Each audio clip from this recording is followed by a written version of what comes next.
Salam jemaat terkasih, salam sejahtera bagi kita semua. Berjumpa lagi dalam renungan Light of Revival hari ini.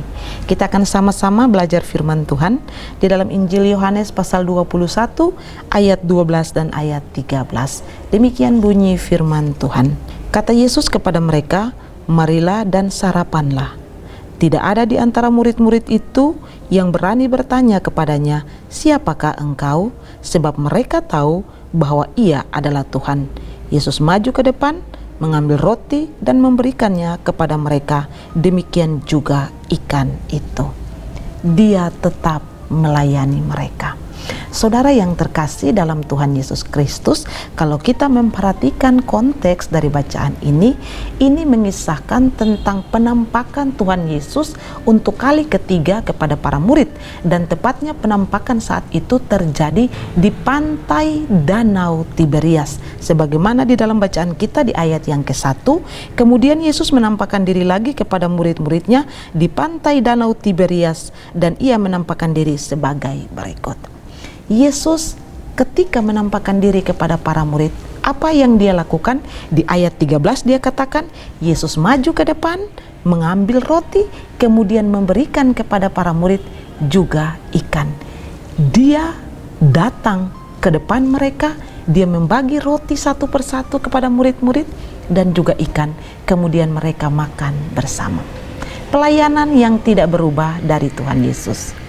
Ketika dia di dalam pelayanan sebelum kematiannya, hal yang sama dia lakukan. Bahkan lebih daripada itu, Yohanes mencatat bahwa dia membasuh kaki murid-muridnya. Dia melayani mereka.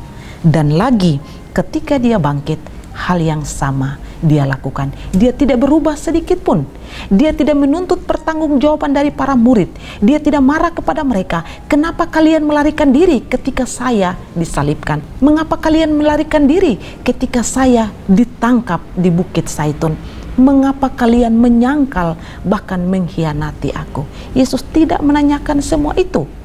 Wajar kalau Yesus memang mau tanya, karena dia adalah guru daripada murid-murid itu. Tapi justru ketika dia berjumpa dengan mereka, dia melakukan hal yang luar biasa.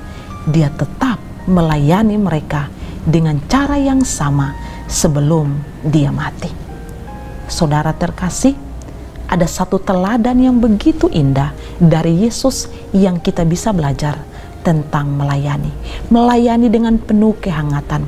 Kita tidak perlu berubah menjadi orang lain. Kita tidak perlu merasa eksklusif ketika kita menjadi orang terkenal. Ketika kita sudah memiliki sesuatu, kekayaan dan lain sebagainya. Lalu kita tidak lagi mengingat rekan-rekan kita yang pernah ada bersama-sama dengan kita dahulu di masa-masa kesulitan kita. Kita mau belajar seperti Tuhan Yesus. Kita terus melangkah maju untuk tetap merangkul mereka, untuk tetap melayani bersama-sama dan tidak berubah sedikit pun atas apa yang sudah terjadi dalam hidup kita. Mungkin rekan-rekan kita pernah mengkhianati kita. Mungkin rekan-rekan kita pernah salah paham antara satu dengan yang lain. Mungkin rekan-rekan kita menyakiti hati kita. Tapi itu tidak ada alasan untuk kita tidak melayani mereka. Bukankah saya dan saudara sebagai orang-orang percaya, kita dipanggil oleh Tuhan untuk kita saling melayani satu dengan yang lain, untuk kita saling mengasihi satu dengan yang lain, untuk kita perbuat sebagaimana apa yang sudah Kristus lakukan. Kristus telah hidup, Kristus telah bangkit, dia menampakkan diri, dia telah menang terhadap kuasa maut, dan dia tetap melayani murid-muridnya. Dia tidak berubah sedikit pun, sekalipun dia sudah memiliki tubuh kebangkitan. Maukah kita juga tidak berubah dalam kondisi apapun, dengan sahabat-sahabat, dengan orang-orang di sekitar kita? Maukah kita penuh kehangatan ketika kita mendekatkan diri kepada mereka?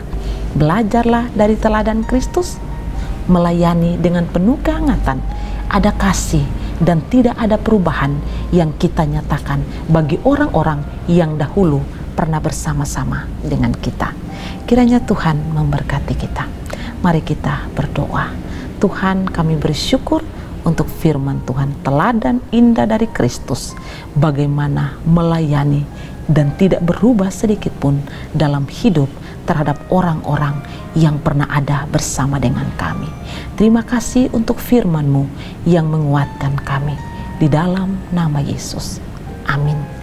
Saudara terkasih, mari terus jadikan firman Tuhan sebagai pelita dan terang di sepanjang hidup kita. Tuhan Yesus memberkati.